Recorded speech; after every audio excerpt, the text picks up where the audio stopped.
సొంత జిల్లాలోని వ్యవసాయ శాఖ మంత్రి ఉన్న మద్దతు ధర ఇవ్వండి ప్రభో అని వేడుకోవాల్సిన దుస్థితి.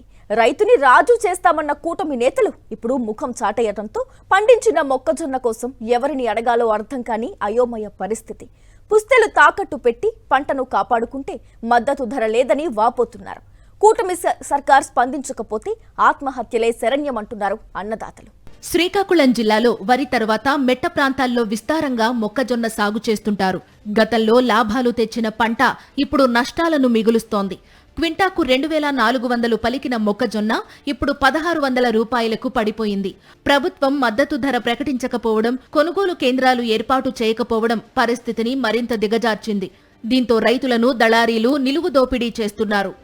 వైఎస్ఆర్సీపీ ప్రభుత్వ హయాంలో ఫిబ్రవరిలోనే కొనుగోలు కేంద్రాలు ఏర్పాటు చేసి రైతులను ఆదుకునే ప్రయత్నం చేసేవారని రైతులు గుర్తు చేసుకుంటున్నారు. పొలం దగ్గర నుంచే మొక్కజొన్న కొనుగోలు చేయడం వల్ల రవాణా ఖర్చులు కూడా తగ్గేవని చెబుతున్నారు. అప్పట్లో క్వింటాకు 2400 వరకు మద్దతు ధర ఇచ్చారని నాటి సుపరిపాలనను గుర్తు చేసుకుంటున్నారు. ప్రస్తుతం ఎకరాకు 30 నుంచి 35,000 వరకు పెట్టుబడి పెట్టిన రైతుకు గిట్టుబాటు ధర రావడం లేదని వాపోతున్నారు. దిగుబడి బాగున్నా మార్కెట్ ధరలు పడిపోవడంతో రైతులకు కష్టాలే మిగులుతున్నాయని ఆవేదన వ్యక్తం చేస్తున్నారు. 5 ఎకరాలు జొన్న వేసాను. పెట్టుబడులు బాగా మించుమించు 30-40 వేలు దాకా అవుతున్నాయి.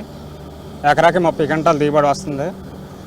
కానీ మాకు నిరుడు కూడా 2400-500 వరకు ఉండేది స్టార్టింగ్లోనే. అలాగలా మేము అమ్మేటప్పటికి 2200 నిలబడింది. కానీ ఈ సంవత్సరం అయితే మాత్రం పంట పండినా సరే మాకు రేటు పండలేదు. అకాల వర్షాల కారణంగా కొంత పంట నష్టపోయినా మిగిలిన పంటను కాపాడుకునేందుకు అప్పులు చేశామని రైతులు వాపోతున్నారు. తీరా పంట చేతికి వచ్చాక కూటమి సర్కార్ మద్దతు ధర ప్రకటించకుండా ముఖం చాటేసిందని మండిపడుతున్నారు. ఇలా అయితే రైతులు కుటుంబాలతో సహా ఆత్మహత్యలు చేసుకునే పరిస్థితి వస్తుందని ఆవేదన వ్యక్తం చేశారు. ఇప్పుడు పరిస్థితి చాలా దారుణంగా ఉంది. మొన్నటి వరకు వర్షాలకి వాటికి ఇబ్బంది అయ్యి మేము మోటార్లు పెట్టి అన్ని రకాలు ఇవి చేసాము. ఈరోజు తీరా పంట చేతికి వచ్చేటప్పటికి మద్దతు ధర లేకుండా అయిపోయింది. మరి ప్రభుత్వం తగు చర్యలు తీసుకొని మద్దతు ధర ప్రకటించి కొనుగోలు కేంద్రాలు ప్రకటించి రైతులు ఆదుకోవాలని కోరుకుంటున్నాము. జిల్లాలో 1000 ఎకరాల్లో మొక్కజొన్న సాగు జరుగుతున్నప్పటికీ కూటమి సర్కార్ పట్టించుకున్న పాపాన పోలేదని దుయ్యబట్టారు మాజీ ఎమ్మెల్యే గొర్లె కిరణ్ కుమార్. వెంటనే మొక్కజొన్న పంటకు మద్దతు ధర ప్రకటించి కొనుగోలు కేంద్రాలు ఏర్పాటు చేయకపోతే నిరసనలకు దిగుతామన్నారు.